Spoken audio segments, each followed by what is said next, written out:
Hola, en este video vamos a iniciar nuestro repaso del cuarto bloque de la materia de bioquímica y biología molecular. Vamos a recordar que para poder hablar de DNA o RNA tenemos que saber de qué está conformado.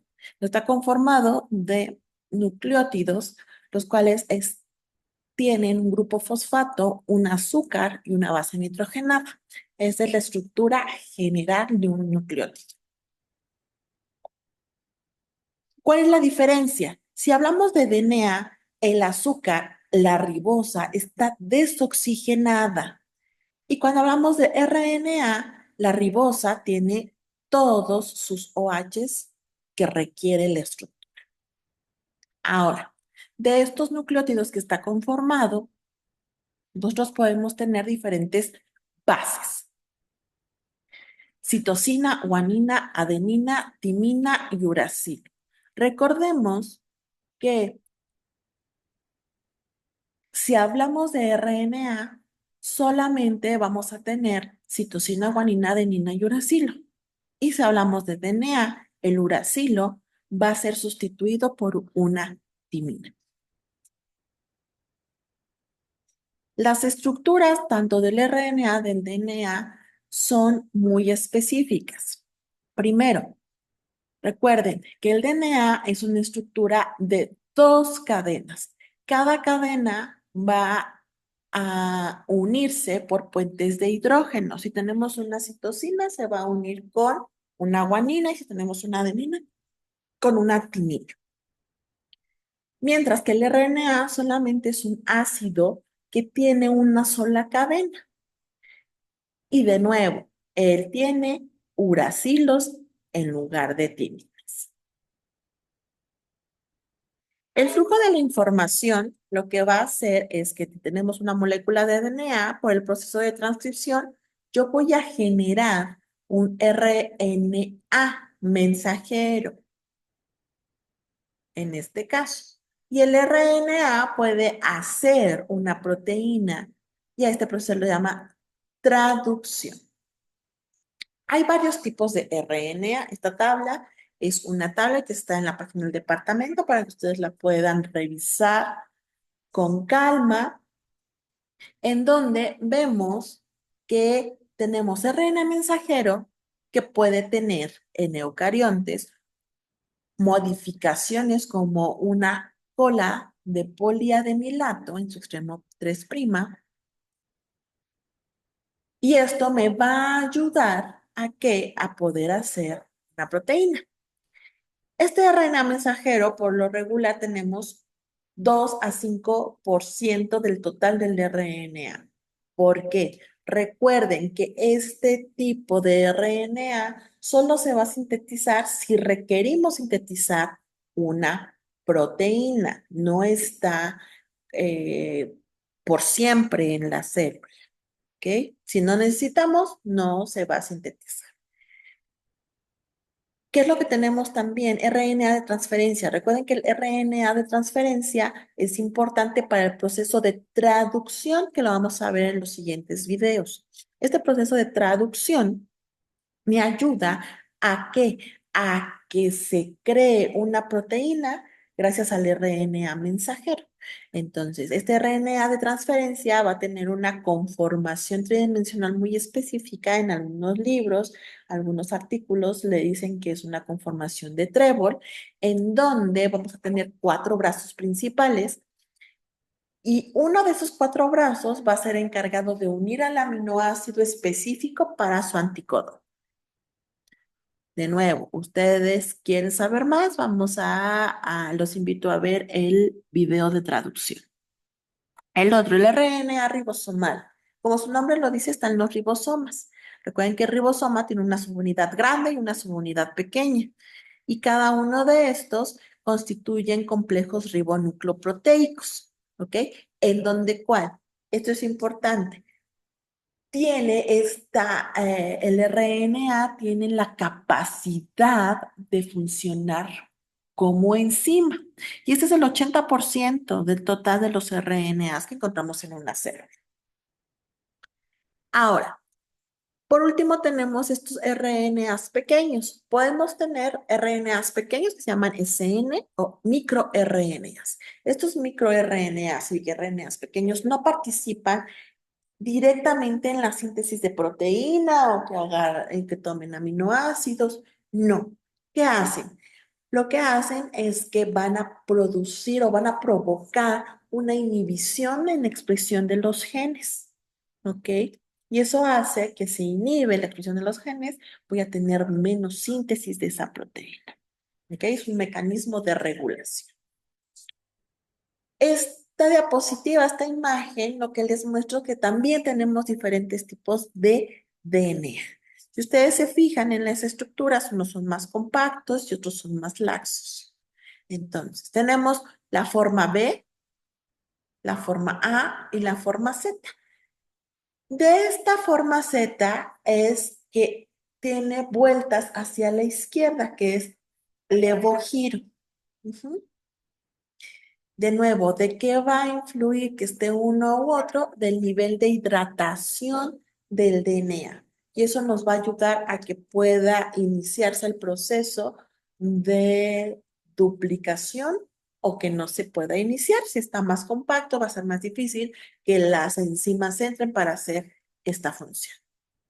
Otra parte importante del DNA que nos va a ayudar a la duplicación o poder al final sintetizar una proteína es que es capaz de desnaturalizarlo y renaturalizarse.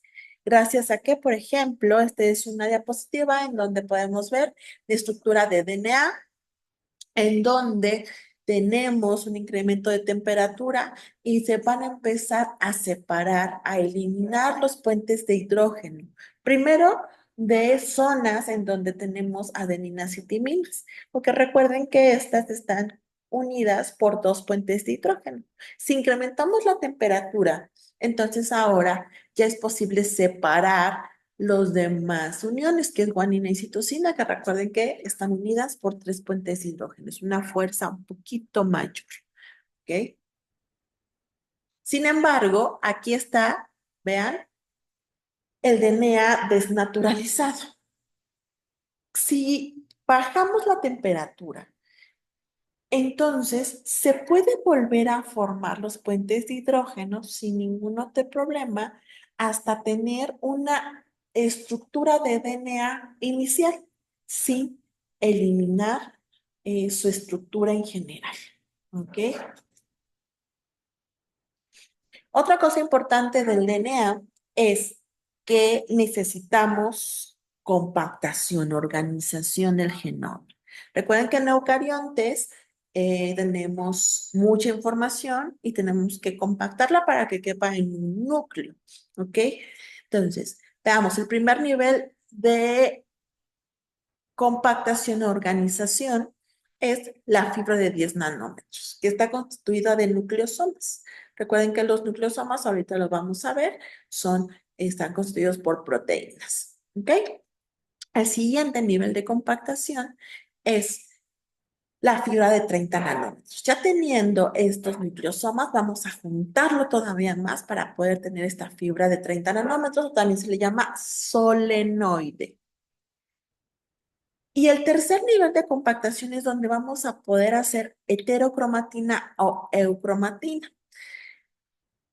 ¿Qué vamos a tener? Vean, aquí van a estar implicados unas proteínas que llaman esqueleto nuclear y es donde se van a unir estas asas creadas por las fibras de 30 nanómetros para que se compacten más.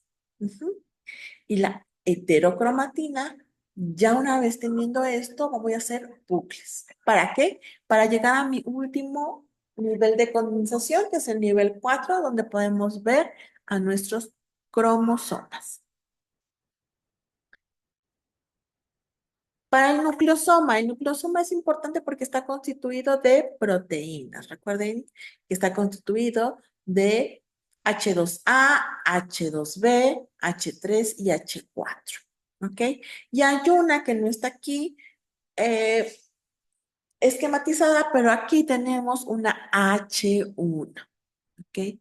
¿Qué son importantes estas proteínas. Son importantes, uno, como ya les dije, para poder compactar más al DNA, y la otra es que gracias a su característica de estas proteínas, que puede ser, por ejemplo, 2/3 hidrofóbicos y 1/3 aminoácidos básicos, estos aminoácidos básicos que son lisina, arginina, histidina, pueden tener algunas modificaciones que nos van a ayudar a regular. Ejemplo, pueden ser acetiladas, que nos van a ayudar a decidir si se expresa o no se expresa esa proteína, ¿ok? Y entre un nucleosoma y otro nucleosoma vamos a tener un fragmento de DNA que se llama DNA linker, que está conformado por 30 pares de bases. Y eso nos va a ayudar para pasar al siguiente nivel de compactación, ¿ok? Para podernos adentrar en todo este flujo de información, tenemos algo importante que nos basamos, que se llama dogma central de la biología molecular. Esta dogma central de la biología molecular nos dice cómo va a ir el flujo de la información. Entonces, yo puedo tener DNA y recuerden, este DNA es mi información, mi código, lo que me caracteriza como especie. Entonces, yo tengo que tener siempre una copia. Y a esto se le va a llamar, cuando yo duplico el DNA, se llama duplicación o replicación. Ahora, del DNA yo puedo sintetizar un RNA y se llama transcripción. Y del RNA yo puedo sintetizar una proteína. Sí, sintetizar una proteína. Pasar de una estructura donde solo tienen nucleótidos a pasar a una estructura de que los nucleótidos no están y solo son aminoácidos. Se le llama traducción. Hay modificaciones en este dogma central de la biología molecular. Uno de ellos es que sí puedo sintetizar a partir de RNA, sintetizar DNA. ¿Y esto quién los hace? Los virus. Por una proteína, una enzima que se llama transcriptasa inversa. ¿Ok? Recuerden que aquí en estos virus tenemos la representación de el virus de inmunodeficiencia humana, el VIH, que tiene esta proteína muy específica. ¿Qué otra cosa puedo hacer también? Pasar de RNA y sintetizar otro RNA. También lo pueden hacer los virus. Pero vean ustedes, lo que yo no puedo hacer es pasar de una proteína a sintetizar a un RNA. Eso jamás se puede hacer. Yo no puedo tener de un aminoácido un nucleótido. Esto es importante. ¿Ok? ¿Qué otra cosa puedo obtener? Hay algunas proteínas que sirven para qué? Para poder modificar la expresión del gen. Y eso se llaman factores de transcripción, que los vamos a ver cuando veamos en el video de transcripción. Ujú. Y otra cosa importante es esta. Cuando una proteína mal plegada altera la función de otra proteína. Eso se le llama priones. ¿Ok? En estos videos nos vamos a concentrar en la transcripción, traducción y la duplicación. Entonces vamos a empezar con la duplicación.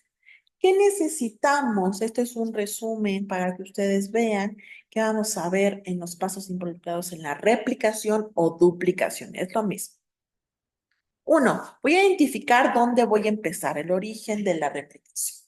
Dos, si estoy hablando de un eucarionte, como vimos, está compactado, pues tenemos que sacarlo de los nucleosomas, tenemos que hacerlo más laxo para que las demás proteínas involucradas puedan hacer su función. Después de eso necesitamos formar algo que se llama horquilla de replicación. Se va a abrir el DNA para poder ingresar varias enzimas e iniciar algo que se llama síntesis del cebado. Después inicio la síntesis del DNA y por último vamos a reconstruir toda la estructura de la cromatina. En esta tabla se les presenta qué proteínas están involucradas en la duplicación, en la replicación. Tenemos polimerasas que nos van a ayudar a unir los nucleótidos, Las helicasas, que son proteínas que van a desenrollar el DNA, y eso es importante porque son dependientes de ATP, gasto energía. Cuando desenrollo la fibra de DNA, voy a tener un superenrollamiento. Va a llegar un momento en que está tan enrollado que ya no puedo avanzar. Y para eso necesitamos algo que se llaman topoisomerasas. Las topoisomerasas, yo puedo tener topoisomerasa 1, topoisomerasa 2. La topoisomerasa 1 es capaz de cortar solo una hebra del DNA y la topoisomerasa 2 es capaz de cortar las dos hebras de DNA para poder relajar esa tensión que tenemos. Una enzima que se llama DNA primasa, este DNA primasa nos va a ayudar a sintetizar algo que se llaman cebadores o primers. Es la misma palabra, cebadores o primers, y están constituidos de RNA. Unas proteínas muy chiquitas que se llaman proteína de unión monocatenaria, SSB, y que evita que se vuelvan a formar las puentes de hidrógeno entre dos cadenas de DNA. Y por último, la DNA ligasa, que lo que hace, como vamos a verlo, va a haber una cadena que va a sintetizarse por fragmentos y después vamos a unirla para que quede una sola cadena de DNA. Entonces, para esto, pasos previos. Para el paso previo, para la duplicación, necesitamos primero que se evitar el superenrollamiento. Ya vimos, es por una topoisomerasa 2, también llamada girasa, y también que van a llegar las helicasas. Las helicasas lo que hacen es tomar cada cadena y van a ir abriendo la horquilla de replicación.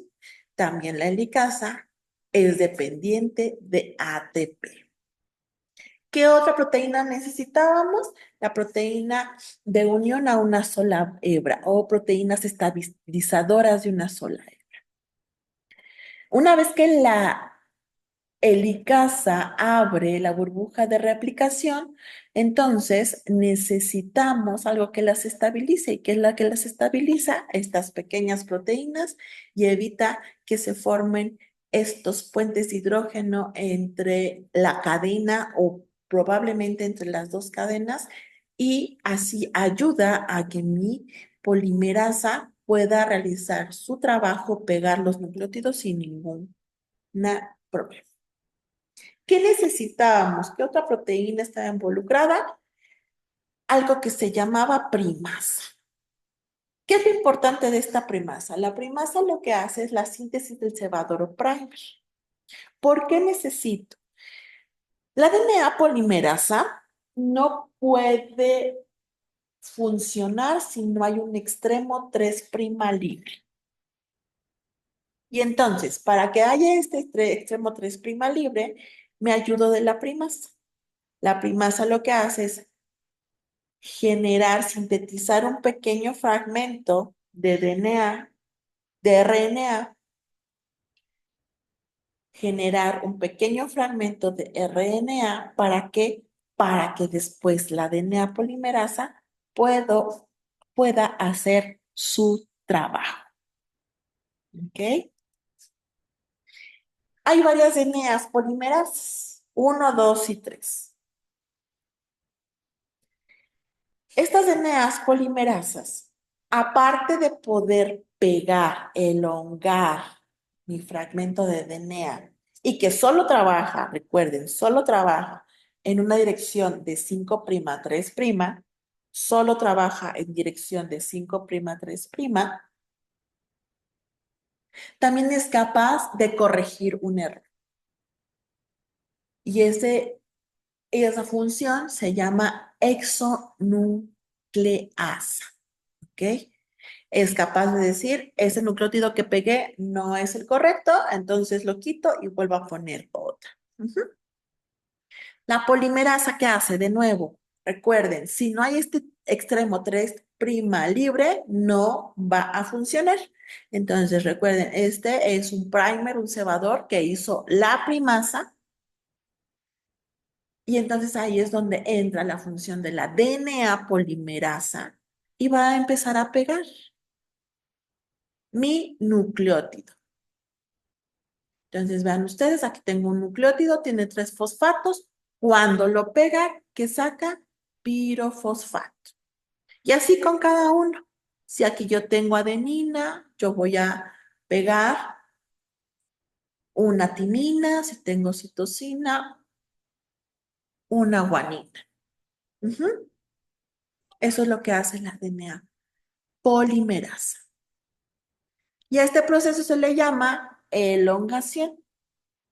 Entonces, yo puedo tener aquí, vean en este esquema, yo tengo aquí en azul mi DNA original, podemos decirle así, y en rojo el que se va a sintetizar.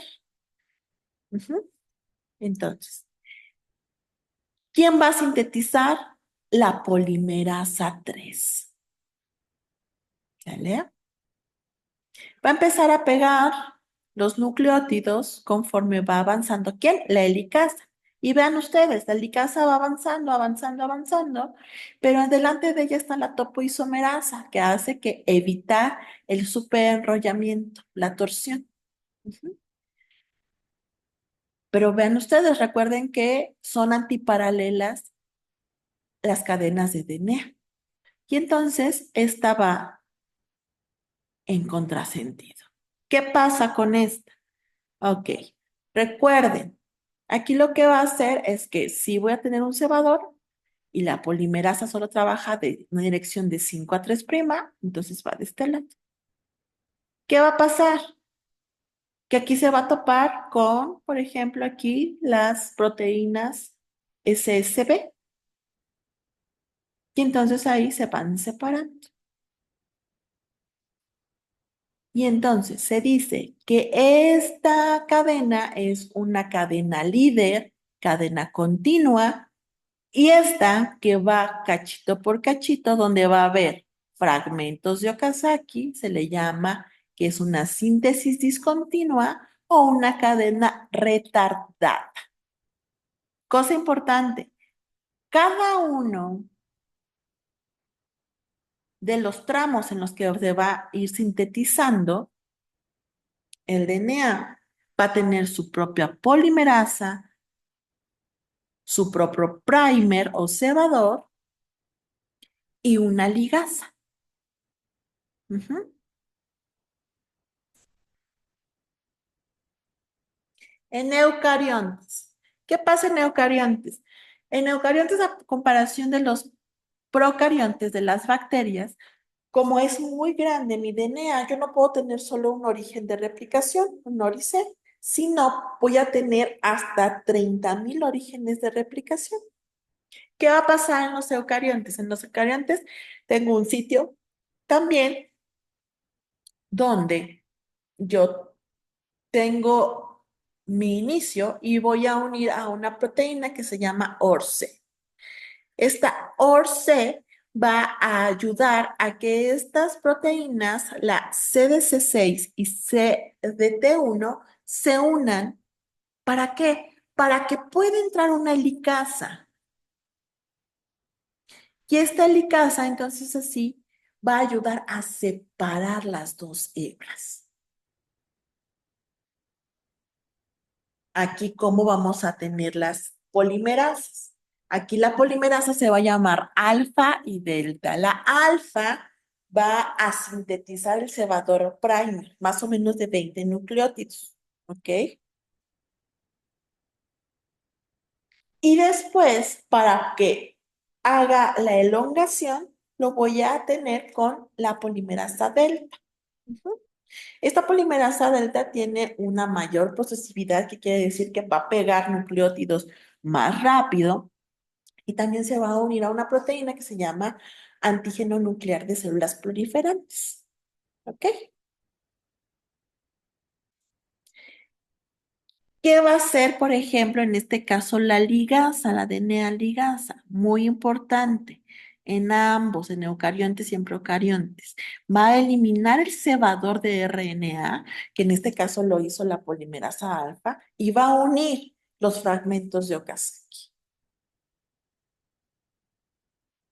¿Qué otra cosa es diferente entre los eucariontes y los procariontes? Bueno, recuerden que en los eucariontes, en nuestras cromátides vamos a tener telómeros. Los telómeros son secuencias especiales que están al final de los cromosomas. Este no tiene información para poder codificar una proteína, pero sí tiene secuencias repetidas. Las secuencias repetidas de estos telómeros, su función principal es proteger al genoma de errores durante las rondas de replicación. Y estas secuencias repetidas no lo va a hacer una RNA polimerasa ni una DNA polimerasa.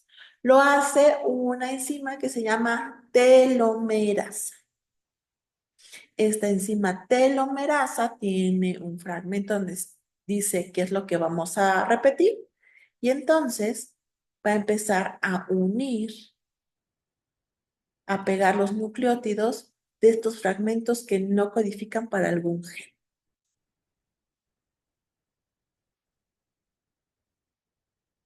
Con esto podemos terminar la duplicación y les voy a hablar de técnicas de biología molecular. Bueno, la primera que es importante es el PCR, la reacción en cadena de la polimerasa. ¿Ok? Esta reacción en cadena de la polimerasa nos puede ayudar para poder hacer diagnósticos de una enfermedad o diagnósticos de algún agente muy específico. ¿Ok? El PCR tiene varios pasos. Uno que se llama desnaturalización, otro hibridación o alineamiento y otro que se llama extensión. Esta técnica de PCR está basada en la duplicación del DNA. ¿Por qué? Porque nos va a ayudar, primero tenemos un fragmento de ADN, el cual lo vamos a desnaturalizar para poder abrir estas dos cadenas. Y después nosotros sintetizamos los primers, no va a haber una enzima, nosotros vamos a sintetizar unos primers, el cual va a unirse a sitios específicos de un gen y después de eso vamos a paso de extensión, donde vamos a poner nucleótidos y magnesio para que ahora sí una polimerasa pueda elongar este gen. ¿Qué necesitamos o qué? Porque es importante, porque podemos amplificar pedacitos de gen para poder saber de qué es, de quién o a qué se codifica ese pedacito de DNA.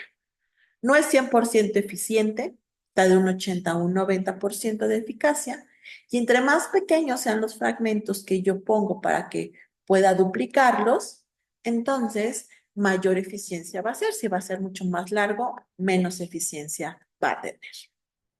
Otras técnicas de manipulación de DNA, RNA y proteínas son el Northern Blot, Southern Blot y Western. ¿Ok? Vamos a verlos uno por uno. Esta igual es una tabla que está en la página del departamento para ver en qué se usa para diagnóstico en diferentes enfermedades. Y por ejemplo, el Southern Blot. El Southern Blot lo que hace es que en un gel de electroforesis vamos a poner DNA y obvio recuerden, a correr dependiendo de su tamaño. Lo pasamos a un filtro de nitrocelulosa y después, por una sonda específica, yo puedo identificar qué fragmento de DNA yo quería ver. En Northern Blot, ¿qué es lo que tenemos? Tenemos ahora extracto de RNA.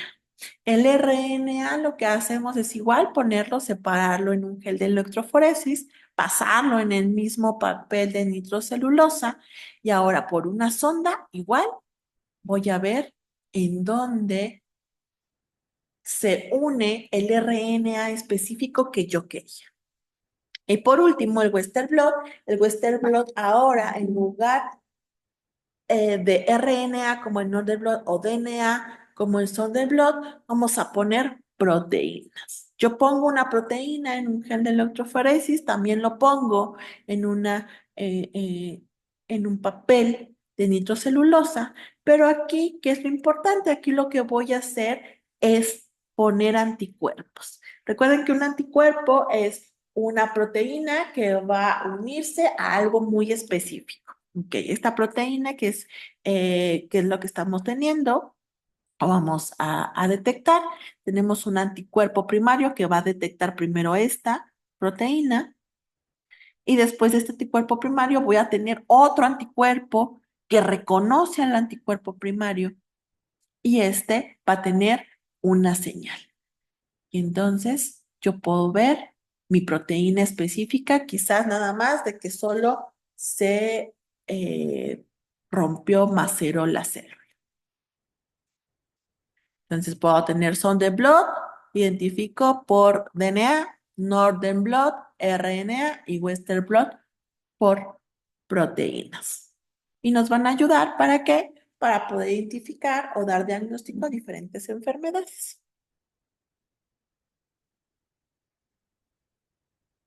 Bueno, con esto terminamos la primera parte del repaso del cuarto bloque.